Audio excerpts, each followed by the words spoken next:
La parábola del Hijo Pródigo es una de las historias más poderosas y conmovedoras contadas por nuestro Señor Jesucristo, que revela el inmenso amor y la misericordia de Dios hacia quienes se apartan, pero luego buscan regresar. En esta parábola, un joven hijo pide a su padre su herencia antes de tiempo y se va a una tierra lejana, donde desperdicia todo en una vida desordenada. Cuando lo ha perdido todo y se encuentra en la miseria, decide volver a casa, esperando el rechazo. Sin embargo, su padre lo recibe con los brazos abiertos y celebra su regreso con un banquete. En este video, exploraremos el profundo significado de esta parábola, desde el arrepentimiento y la restauración hasta el amor incondicional del Padre Celestial. Acompáñanos en este viaje a través de las enseñanzas de Jesús para descubrir cómo esta historia del Hijo Pródigo nos muestra la esencia de la gracia y la compasión de Dios. Lucas 15:12 narra: Y el menor de ellos dijo a su padre: Padre, dame la parte de los bienes que me corresponde, y les repartió los bienes. La historia del Hijo Pródigo comienza con un acto sorprendente y profundamente ofensivo. El hijo menor se acerca a su padre y le pide su parte de la herencia. En la cultura judía del primer siglo, pedir la herencia de un padre antes de su muerte no solo era visto como una falta de respeto, sino que era equivalente a desear la muerte del padre. La herencia, según las costumbres, debía distribuirse después del fallecimiento del patriarca, por lo que esta petición representa una ruptura en la relación familiar. El hijo menor no quiere esperar la muerte de su padre. Está ansioso por obtener sus bienes y separarse de la autoridad familiar. Este acto revela mucho sobre el carácter del hijo. Su deseo de tener su herencia inmediatamente refleja un espíritu rebelde y egoísta, centrado únicamente en su propio placer y ambición. Está más interesado en los bienes materiales que en mantener una relación con su familia. Para él, el dinero es más valioso que los lazos afectivos o la seguridad que ofrece la vida junto a su padre. La petición del hijo también demuestra una profunda ingratitud, ya que ignora todo lo que su padre ha hecho por él, buscando únicamente satisfacer sus propios deseos. Lo notable en esta parte de la historia es la respuesta del padre. En lugar de rechazar la solicitud, el padre accede a dividir su herencia entre sus dos hijos. No discute ni impone su autoridad, permite que el hijo menor haga su elección. Este detalle es significativo porque revela el corazón del padre. Su amor por su hijo es tan grande que le concede libertad, incluso para tomar decisiones equivocadas. El padre, en su sabiduría y paciencia, sabe que el hijo debe aprender las lecciones de la vida por sí mismo, incluso si eso implica dolor y sufrimiento. El padre podría haberse negado, podría haber castigado a su hijo o haberlo desheredado por su insolencia. Sin embargo, elige actuar con una generosidad que desafía las expectativas culturales y familiares. Este acto nos da una primera visión del carácter del padre en la parábola. Él representa la misericordia y la gracia de Dios, quien otorga libertad a sus hijos, permitiéndoles incluso alejarse si así lo desean, con la esperanza de que algún día volverán. En la cultura judía del tiempo de Jesús, las herencias estaban estrictamente reguladas. Según la ley, el hijo mayor recibía una doble porción de la herencia en comparación con los demás hijos. En este caso, el hijo menor, al pedir su parte, estaba solicitando 1/3 de los bienes de su padre. La herencia incluía no solo dinero, sino tierras y posesiones, lo que implicaba que, para cumplir con la demanda de su hijo, el padre probablemente tuvo que vender parte de su patrimonio, afectando su seguridad financiera y la estabilidad de la familia. El acto de pedir la herencia de forma anticipada sería visto como una traición a la familia y al honor del padre. En las sociedades patriarcales de la época, la familia era el centro de la identidad personal y social. La petición del hijo menor era una ruptura radical con las normas establecidas y una declaración de independencia total. El hijo, Al recibir su parte, estaba diciendo que no necesitaba ni el cuidado ni la protección de su familia, que podía manejar su vida por sí mismo y alejarse de la autoridad de su padre. Este punto de la narrativa pone en marcha el conflicto central de la parábola: el alejamiento voluntario del hijo menor, que busca la independencia, pero inevitablemente caerá en el sufrimiento como consecuencia de sus decisiones. El pecado de este hijo no es solo desobedecer a su padre, sino buscar una vida lejos de la provisión y cuidado del hogar. Representa al ser humano que se aparta de Dios, queriendo vivir según sus propios deseos y buscando satisfacción en las cosas temporales. El padre en la historia simboliza a Dios, quien respeta la libertad humana y permite que las personas tomen decisiones, incluso si eso implica alejarse de Él. Dios no fuerza a sus hijos a permanecer cerca de Él. Su amor es tan grande que les concede libertad, pero siempre está dispuesto a recibirlos de vuelta cuando se arrepienten.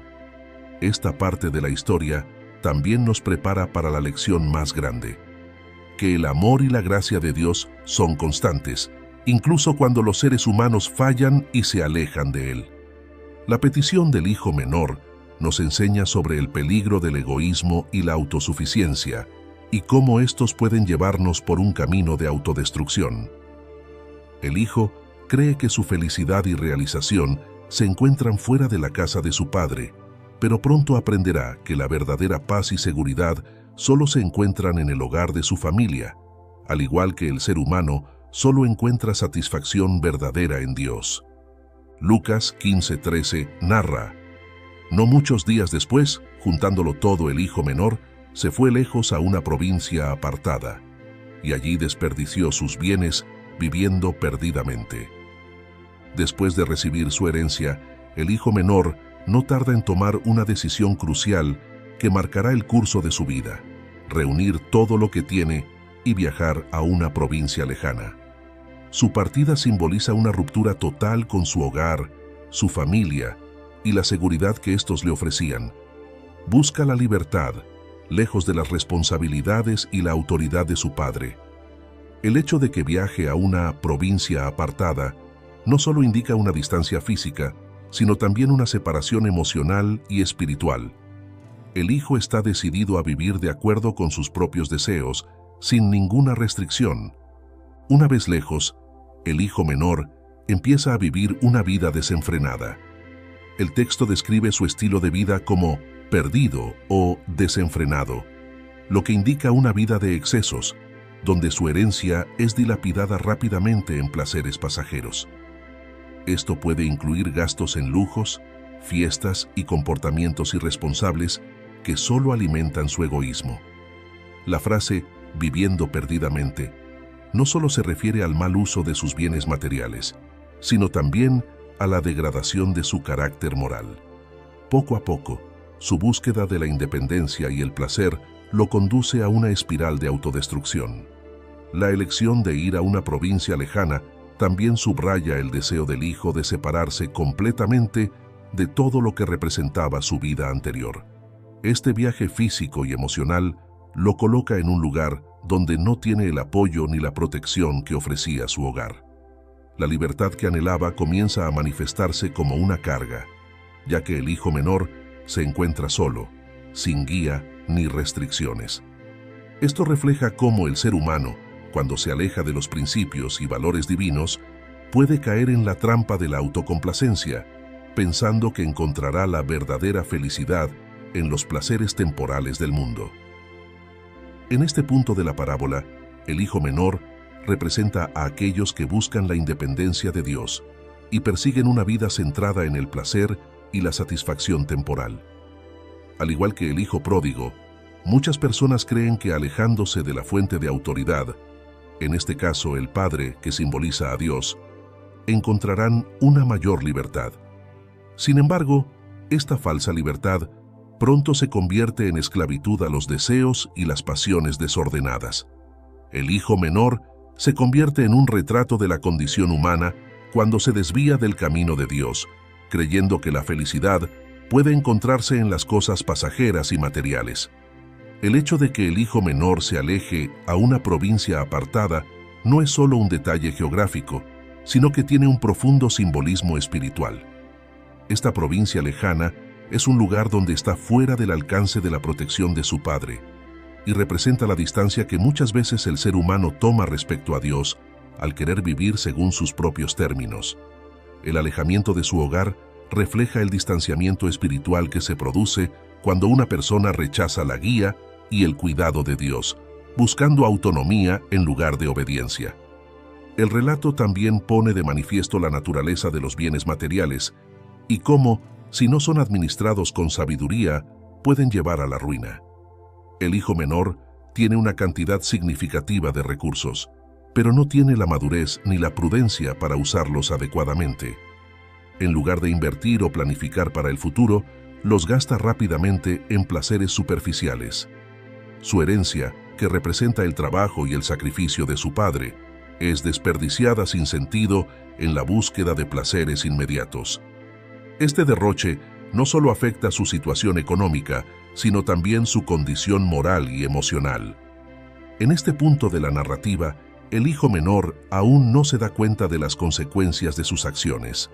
Está cegado por la aparente libertad y el poder que cree haber obtenido al alejarse de su hogar. Vive para el momento, sin pensar en el futuro o en las consecuencias de sus decisiones.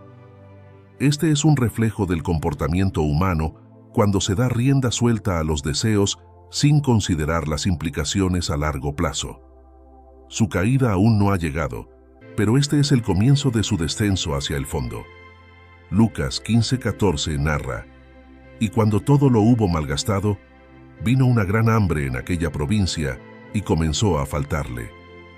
Después de haber malgastado toda su herencia en una vida desenfrenada y sin responsabilidad, el hijo menor se enfrenta a una situación crítica. Una hambruna severa golpea la tierra donde vive. Este evento catastrófico expone la vulnerabilidad del hijo menor, quien ya no tiene recursos ni amigos que lo ayuden. Todo lo que había disfrutado y todos aquellos que lo acompañaban en sus tiempos de abundancia lo han abandonado. Sin dinero, sin hogar y sin apoyo, el hijo menor se encuentra en la peor situación imaginable, completamente solo y sin medios para sobrevivir. La hambruna en la parábola no es solo un evento físico, sino que también es simbólica de la hambruna espiritual y emocional que experimenta el hijo. Así como los habitantes de la provincia sufren una falta de alimentos, el hijo menor sufre una profunda carencia interior. Al haber buscado satisfacción en los placeres temporales, ahora se encuentra vacío y desolado. Todo lo que había perseguido y valorado lo ha dejado sin nada, y la crisis económica refleja su propia crisis interna. Este es un momento de desolación total, donde se ve obligado a enfrentarse a las consecuencias de sus malas decisiones. Es importante destacar que, en este punto de la historia, el hijo menor no solo sufre por la falta de recursos materiales, sino también por la pérdida de su dignidad y su identidad. Todo lo que alguna vez tuvo y todo lo que alguna vez fue está en ruinas. Ahora, en lugar de disfrutar la libertad que tanto ansiaba, está atrapado en una situación de desesperación sin ningún tipo de respaldo. Esta crisis es el punto de inflexión en su vida, cuando se da cuenta de que la independencia y la búsqueda de placer, que una vez creyó que le darían felicidad, lo han llevado a un lugar de sufrimiento y desesperanza. En el contexto de la cultura de la época, las hambrunas eran eventos devastadores que afectaban gravemente a las personas, especialmente a los pobres. Durante una hambruna, los recursos básicos, como el alimento y el agua, se volvían escasos, lo que generaba una competencia feroz por la supervivencia. Aquellos que no tenían tierras, dinero o apoyo social estaban entre los más vulnerables. En este caso, el hijo menor, habiendo malgastado todo lo que tenía, se encuentra en la peor de las posiciones, sin dinero, sin amigos y en una tierra lejana, sin acceso a los recursos de su familia o comunidad. El relato bíblico señala que el hijo menor comenzó a faltarle, lo que indica un cambio radical en su situación. De haber vivido en el exceso y la abundancia, ahora no tiene ni lo básico para sobrevivir. Esta transición ilustra cómo el pecado y el alejamiento de Dios pueden llevar a una persona de un aparente éxito a un colapso total. En lugar de la vida libre y próspera que imaginaba cuando dejó la casa de su padre, el hijo menor ahora enfrenta una realidad dura y cruel, donde su elección de vivir por sí mismo lo ha llevado al borde de la miseria. La crisis económica en la provincia también refleja una hambruna espiritual más profunda. El hijo menor, en su búsqueda de placer y autonomía, se alejó no solo de su familia, sino también de los valores que le ofrecían seguridad y propósito. Su crisis no es solo externa, sino también interna. Todo lo que había buscado para llenar su vida, riqueza, placeres, independencia, resulta ser temporal y vacío. Este vacío refleja la condición espiritual de aquellos que se alejan de Dios, creyendo que encontrarán la satisfacción fuera de su presencia. Así como la hambruna afecta la tierra, el hijo está experimentando una hambruna en su alma. El hijo menor también experimenta el aislamiento. Mientras tenía dinero y vivía una vida de placeres, seguramente estaba rodeado de personas que lo acompañaban. Sin embargo, cuando se queda sin nada, esas mismas personas lo abandonan. Esta es una lección sobre la superficialidad de las relaciones basadas en los bienes materiales y cómo, cuando se terminan los recursos, también desaparece el apoyo de aquellos que solo estaban interesados en los beneficios. La verdadera soledad del hijo menor no es solo física, sino también emocional. Se encuentra solo, sin su familia, sin amigos y sin esperanza. Este punto de la historia es crucial porque marca el inicio del proceso de cambio en el hijo menor. Aunque aún no ha llegado a la plena conciencia de su error, las circunstancias externas comienzan a empujarlo hacia una reflexión más profunda.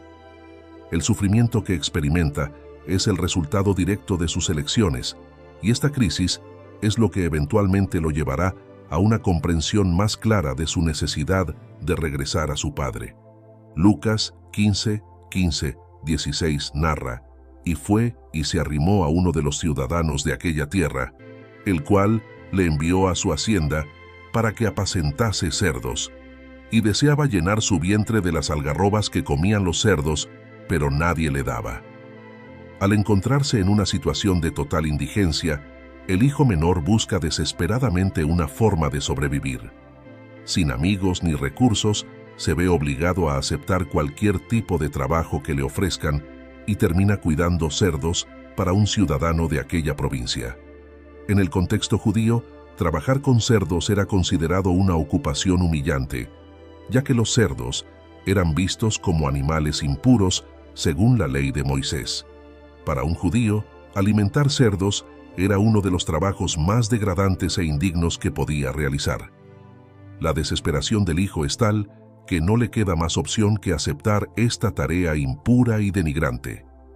Su humillación es aún mayor cuando en medio de su trabajo llega al punto de desear comer la comida que se les daba a los cerdos, un alimento de tan baja calidad que incluso a los humanos más pobres no se les ofrecía.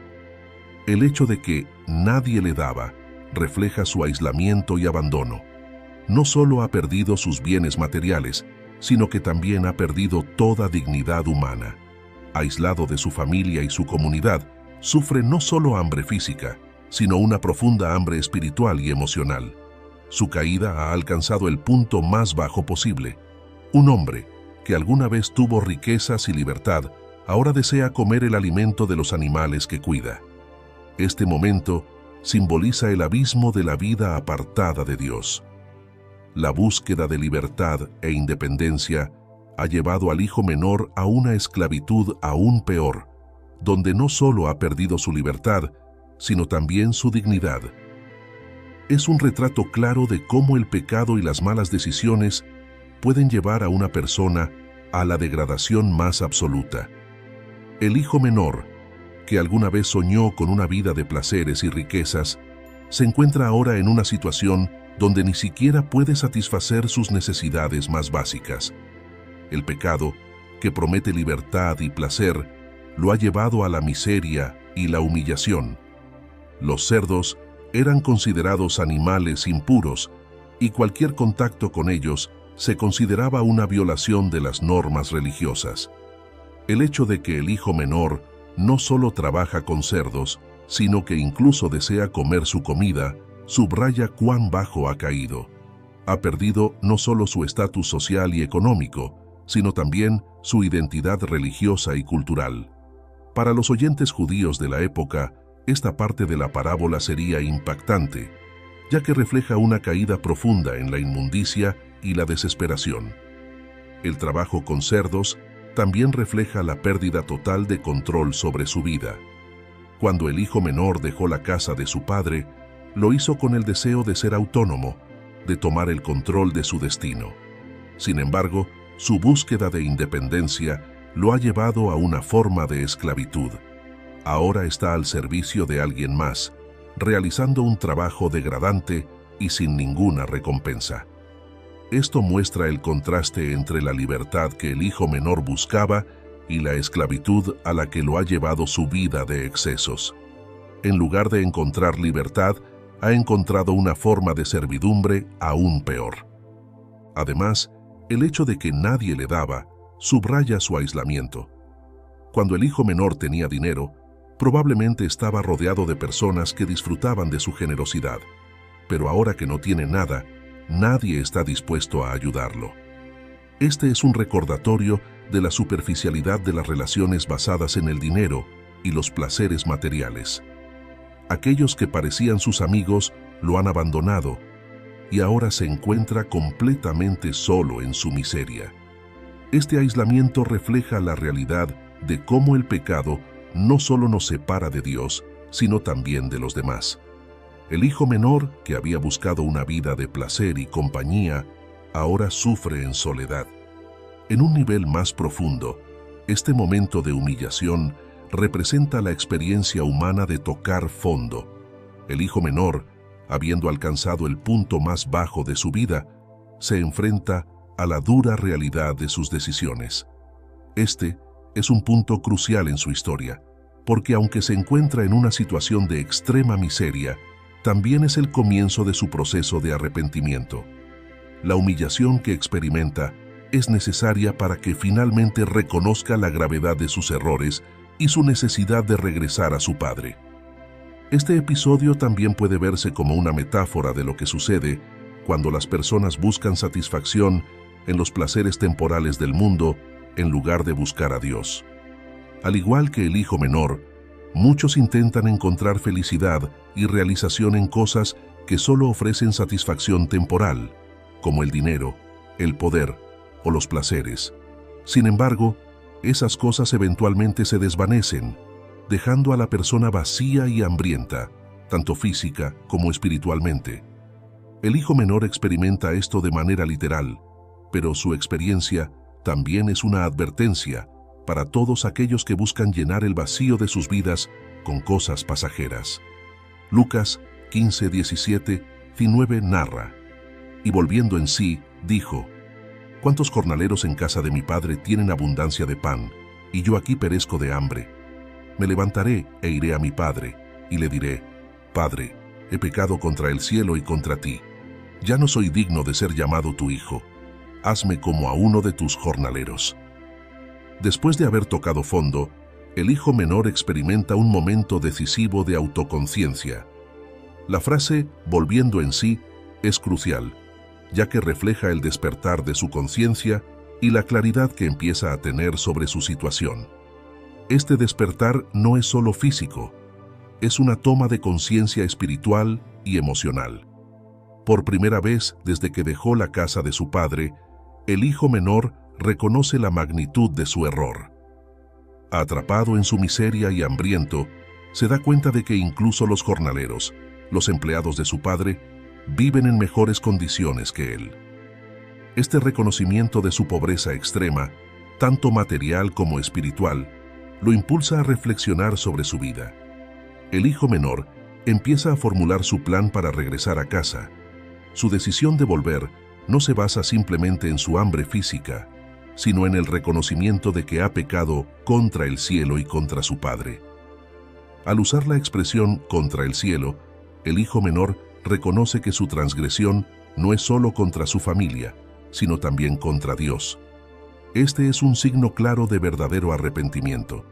Ya no solo está lamentando las consecuencias de sus malas decisiones, sino también el hecho de haber traicionado a su Padre y a Dios al seguir un camino egoísta y destructivo. En su humildad, el hijo menor no se atreve a pedir ser restaurado como hijo. Él cree que ha perdido ese derecho debido a su comportamiento irresponsable y egoísta. En lugar de pedir ser tratado como hijo, se prepara para solicitar ser recibido como uno de los jornaleros de su padre. Este acto muestra el arrepentimiento genuino, ya que está dispuesto a aceptar una posición mucho más baja en la casa de su padre, entendiendo que no merece ser restaurado completamente.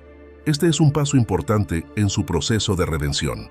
El hijo menor ya no está centrado en sus propios deseos y egoísmo, sino que se presenta ante su padre con humildad y un reconocimiento profundo de su falta. El arrepentimiento no es solo un cambio emocional, sino también una decisión concreta. El hijo menor no solo siente remordimiento, sino que está dispuesto a actuar. Dice: «Me levantaré e iré a mi padre». Esta resolución implica que no basta con sentirse mal por los errores, es necesario tomar medidas para corregirlos. El hijo menor está dispuesto a regresar, enfrentarse a su padre y confesar su pecado. Esta decisión de levantarse es un símbolo de su deseo de salir de la oscuridad y el pecado en el que ha estado sumido y buscar una reconciliación con su padre y con Dios. En el contexto de la parábola, la acción del hijo menor de volver en sí es un momento clave que refleja el proceso del verdadero arrepentimiento en la vida espiritual. A menudo, el arrepentimiento comienza cuando una persona llega a una comprensión clara de las consecuencias de sus actos y de cómo han afectado no solo a su vida, sino también a su relación con Dios. El hijo menor representa a todas las personas que, al tomar decisiones equivocadas, se alejan de Dios, buscando satisfacción en los placeres temporales. Sin embargo, este momento de regreso a la conciencia es un ejemplo de la posibilidad de redención. La decisión del hijo de regresar a su padre no está motivada únicamente por la necesidad física, sino por un reconocimiento espiritual. En la tradición judía, el concepto de pecado está profundamente relacionado con la idea de haber ofendido a Dios. El hijo menor no solo lamenta el estado en que se encuentra, sino que reconoce que su pecado ha dañado su relación con Dios y con su familia. Esto es un aspecto central del arrepentimiento bíblico. No es simplemente lamentar las consecuencias del pecado, sino reconocer que el pecado es, ante todo, una transgresión contra Dios. Otro aspecto importante del contexto es la estructura social de los jornaleros. Los jornaleros eran empleados temporales que trabajaban por salarios bajos y no tenían las mismas garantías que los siervos o esclavos domésticos permanentes. Al pedir ser tratado como un jornalero, el hijo menor está renunciando a su derecho de ser considerado hijo, aceptando una posición de humildad extrema en la casa de su padre. Esta petición refleja su cambio de corazón y su deseo de restaurar su relación con su padre, aunque sea en una posición mucho más baja que antes. La parábola subraya un principio espiritual clave. El verdadero arrepentimiento no solo se expresa en palabras, sino en la acción concreta de regresar a Dios. El hijo menor no se queda simplemente lamentando su situación, sino que decide levantarse y volver a casa. Esto es un ejemplo poderoso de cómo el arrepentimiento genuino siempre va acompañado de un cambio de dirección. Al levantarse y regresar, el hijo menor demuestra su deseo de reconciliación, que es el primer paso hacia su restauración. El hijo menor, que al principio de la historia buscaba autonomía y libertad, ahora se da cuenta de que la verdadera libertad y satisfacción solo se encuentran en la casa de su padre. Su regreso no solo es físico, sino también espiritual, reconociendo que la vida apartada de su padre solo lo llevó a la miseria. Este cambio de perspectiva es esencial para entender la enseñanza de la parábola. El reconocimiento de que la verdadera vida y plenitud solo se encuentran en el amor y la misericordia de Dios. Lucas 15:20 narra: «Y levantándose, vino a su padre, y cuando aún estaba lejos, lo vio su padre, y fue movido a misericordia, y corrió, y se echó sobre su cuello, y le besó». El hijo menor finalmente decide poner en práctica su decisión de regresar a casa. Habiendo alcanzado el punto más bajo de su vida y reconociendo su pecado, se levanta y comienza su camino de regreso a su padre. El viaje físico que emprende simboliza su arrepentimiento espiritual y su deseo de reconciliación. A pesar de la vergüenza y la culpa que probablemente siente, se enfrenta a la incertidumbre de cómo lo recibirá su padre. Va preparado para pedir perdón y pedir ser tratado no como hijo, sino como un simple jornalero, consciente de que ha perdido su derecho de hijo por su mal comportamiento. Lo que el hijo menor no espera es la reacción de su padre. La parábola nos dice que, cuando aún estaba lejos, lo vio su padre. Este detalle es profundamente significativo. El padre lo estaba esperando, mirando a lo lejos con la esperanza de que su hijo algún día regresara. Esto revela el corazón lleno de amor y misericordia del padre, que nunca dejó de esperar el regreso de su hijo. No hay resentimiento ni enojo en su corazón, solo un anhelo profundo de restaurar la relación con su hijo perdido. La visión del hijo a la distancia provoca en el padre una respuesta inmediata de compasión y amor. El padre, movido por la misericordia, hace algo inusual en la cultura de la época: corre hacia su hijo. En las sociedades patriarcales de esos tiempos, no era común que un hombre mayor, especialmente un patriarca, corriera. Correr implicaba rebajarse, algo que no se esperaba de una persona de su posición. Sin embargo, el padre no está preocupado por las convenciones sociales. Su amor por su hijo es tan grande que no le importa su dignidad. Corre hacia él, simbolizando la urgencia y la pasión de su amor.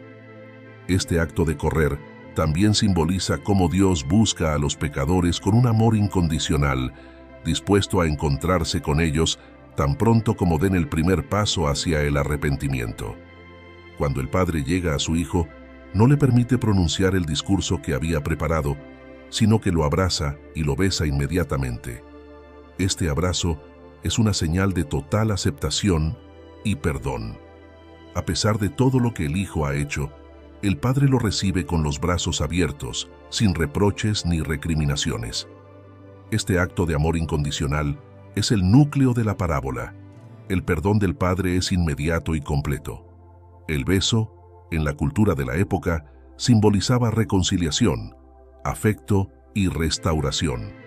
En este momento, el hijo, que se sentía indigno de ser llamado hijo, es restaurado a su lugar en la familia. El perdón del padre en esta parte de la parábola es un reflejo del carácter de Dios. En la tradición judía y en muchas culturas, el respeto y el honor por los padres eran fundamentales. El hijo menor había quebrantado este principio al pedir su herencia anticipadamente y malgastarla. Según las normas sociales, el padre tendría todo el derecho de rechazar al hijo, o al menos, de hacer que pasara por un proceso de restitución antes de ser aceptado nuevamente. Sin embargo, el padre en la parábola actúa de una manera completamente contraria a lo que las expectativas culturales dictarían. No solo recibe a su hijo, sino que corre hacia él y lo abraza, mostrando una misericordia y una gracia extraordinarias. El acto de correr y abrazar a su hijo tiene un simbolismo poderoso. En los tiempos bíblicos, los hombres mayores no corrían, especialmente figuras patriarcales. Correr implicaba levantar el manto y exponer las piernas, lo que se consideraba indigno y vergonzoso para un hombre de esa posición. El padre, al correr hacia su hijo, está dispuesto a soportar la vergüenza y rebajarse por amor a su hijo. Esto es una imagen del amor incondicional de Dios, quien está dispuesto a buscar y recibir al pecador sin importar el costo. Este detalle también sugiere la rapidez con la que Dios responde al arrepentimiento sincero. Tan pronto como el Hijo da el primer paso, el Padre corre para recibirlo. El abrazo y el beso del Padre representan el pleno perdón y la reconciliación. En lugar de hacer que su Hijo pase por un largo proceso de arrepentimiento o penitencia, el Padre lo restaura inmediatamente a su lugar como Hijo. Este es un retrato claro de la gracia divina. El perdón de Dios no depende de nuestras obras o de nuestro mérito, sino de su amor incondicional. El Padre no espera que el Hijo demuestre su arrepentimiento a través de acciones prolongadas. Su amor es suficiente para restaurar la relación en el mismo instante del arrepentimiento. Otro aspecto importante es el cambio en el corazón del Hijo. Aunque había planeado ofrecerse como jornalero, no tiene la oportunidad de hacer esa petición porque su Padre lo restaura como Hijo. Esto resalta el hecho de que la gracia de Dios no solo nos perdona, sino que también nos restaura por completo. El hijo menor no es recibido como un sirviente o como un trabajador contratado, sino como un miembro pleno de la familia. Esto muestra que el perdón de Dios no es parcial o condicionado, sino total y restaurador. Además, el hecho de que el Padre vea al Hijo cuando aún estaba lejos, nos enseña que Dios siempre está esperando nuestro regreso, con los brazos abiertos, listo para perdonar y restaurar. No importa cuán lejos nos hayamos alejado o cuán bajo hayamos caído, Dios está siempre dispuesto a recibirnos de vuelta con amor y misericordia. Esta es una lección central de la parábola. El amor de Dios es inagotable y su deseo de reconciliación con sus hijos nunca disminuye. Lucas 15, 22, 24 narra: Pero el padre dijo a sus siervos: Sacad el mejor vestido, y vestidle, y poned un anillo en su mano, y calzado en sus pies, y traed el becerro gordo y matadlo, y comamos y hagamos fiesta. Porque este mi hijo muerto era, y ha revivido, se había perdido, y es hallado. Y comenzaron a regocijarse. Después de recibir al hijo menor con un abrazo y un beso de reconciliación, el padre no se detiene allí. Inmediatamente, ordena a sus siervos que preparen una celebración en honor del regreso de su hijo. Su primera instrucción es que se traiga el mejor vestido para el hijo. Este vestido no es solo una prenda de ropa, es un símbolo de dignidad y restauración. En la cultura de la época, la ropa era una señal de estatus, y el mejor vestido simboliza que el hijo no solo ha sido perdonado, sino que ha sido completamente restaurado a su lugar como miembro de la familia. El hijo había regresado con la intención de convertirse en un jornalero, pero su padre lo viste como a un hijo, con el mismo estatus y honor que tenía antes de su partida. Además, el padre ordena que se le ponga un anillo en su mano, lo que tiene un profundo significado simbólico. En la antigüedad, los anillos, especialmente los sellos familiares, eran símbolos de autoridad y pertenencia. Al poner un anillo en la mano de su hijo, el padre está reafirmando que este es un miembro pleno de la familia, con todos los derechos y privilegios que ello implica. El hijo, que había malgastado su herencia y se había separado de su familia, es ahora restaurado a su lugar original con autoridad y dignidad. Este acto subraya la naturaleza de la gracia. No es simplemente el perdón de las transgresiones, sino la plena restauración de la relación rota. El padre también manda que le pongan calzado en los pies. En la cultura de la época, los esclavos y jornaleros no usaban calzado. Solo las personas libres y de mayor estatus llevaban zapatos. Este detalle es clave, porque el hijo había regresado dispuesto a trabajar como un sirviente, pero su padre lo recibe como un hijo libre.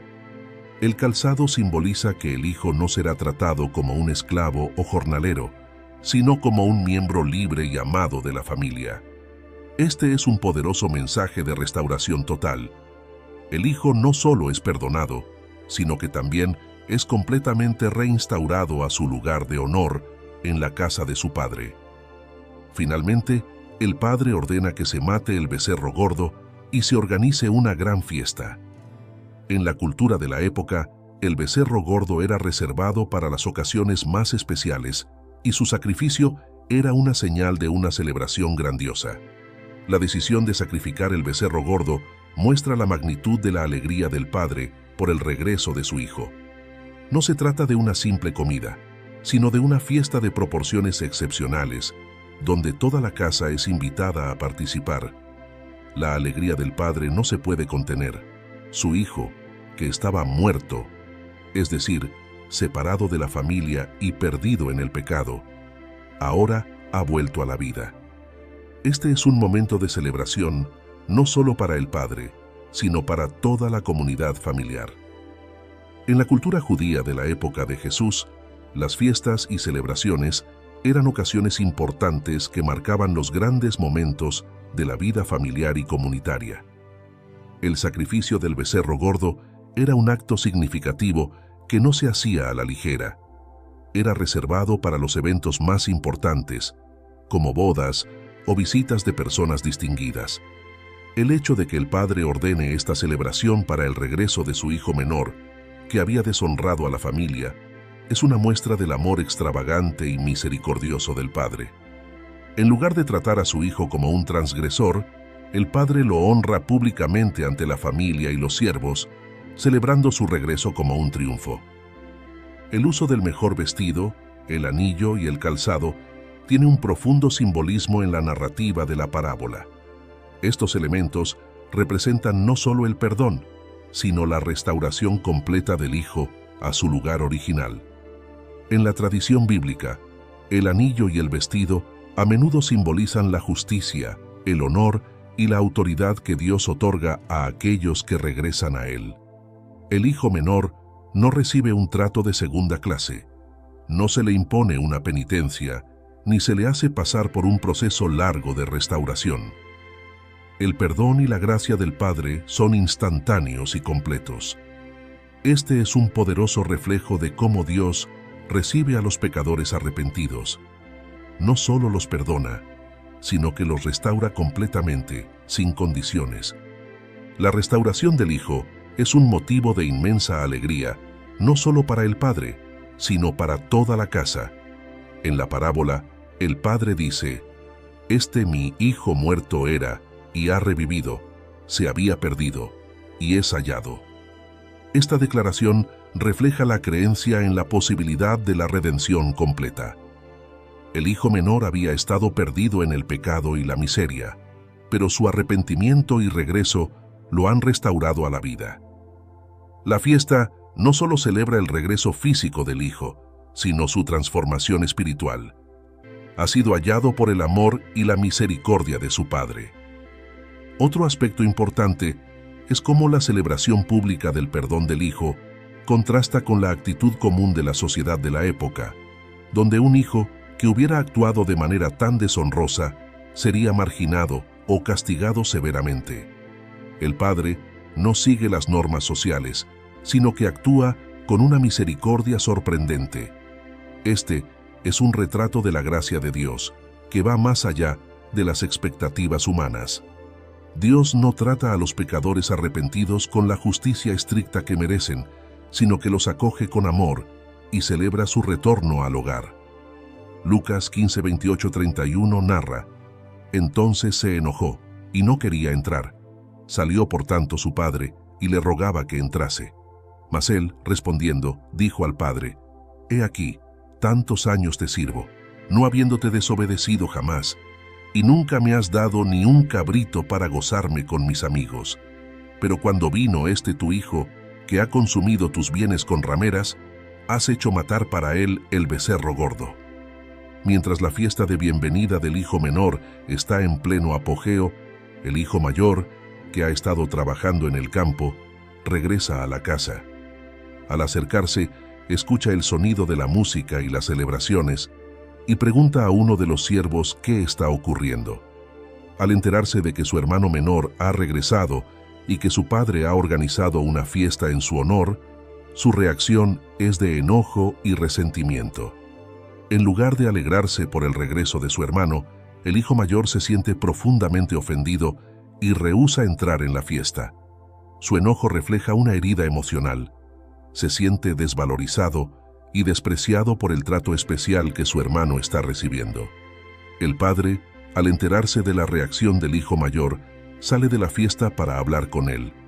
Este gesto del padre es significativo porque, al igual que corrió a recibir al hijo menor, ahora también sale a buscar al hijo mayor, demostrando su amor por ambos hijos. El padre no quiere que ninguno de sus hijos esté fuera de la celebración. Su deseo es la reconciliación completa en la familia. Sin embargo, el hijo mayor, enojado, no puede comprender cómo su padre puede celebrar el regreso de alguien que ha malgastado su herencia y deshonrado a la familia. En su queja, el hijo mayor revela su resentimiento. Se siente injustamente tratado, habiendo trabajado fielmente para su padre todos esos años sin recibir una recompensa similar. Sus palabras son amargas. Tantos años te sirvo, no habiéndote desobedecido jamás, y nunca me has dado ni un cabrito para gozarme con mis amigos. Para el hijo mayor, el regreso del hijo menor y la fiesta en su honor representan una gran injusticia. A su parecer, su fidelidad no ha sido recompensada, mientras que su hermano, que ha sido irresponsable, es recibido con un trato preferencial. El hijo mayor se presenta como un modelo de obediencia y rectitud, pero su corazón está lleno de orgullo, autocomplacencia y amargura. El padre responde con ternura y comprensión. No niega la fidelidad del hijo mayor, pero le recuerda que todo lo que tiene siempre ha sido suyo. Hijo, tú siempre estás conmigo, y todas mis cosas son tuyas. El padre quiere que su hijo mayor entienda que, aunque siempre ha estado en la casa y ha trabajado fielmente, el regreso de su hermano no disminuye su posición ni sus derechos. La lección aquí es que el amor del padre no se basa en méritos o logros, sino en el amor incondicional por ambos hijos. La reconciliación y la restauración del hijo menor no son una injusticia para el hijo mayor, sino una celebración de la gracia y el perdón. Finalmente, el padre le da al hijo mayor una enseñanza crucial.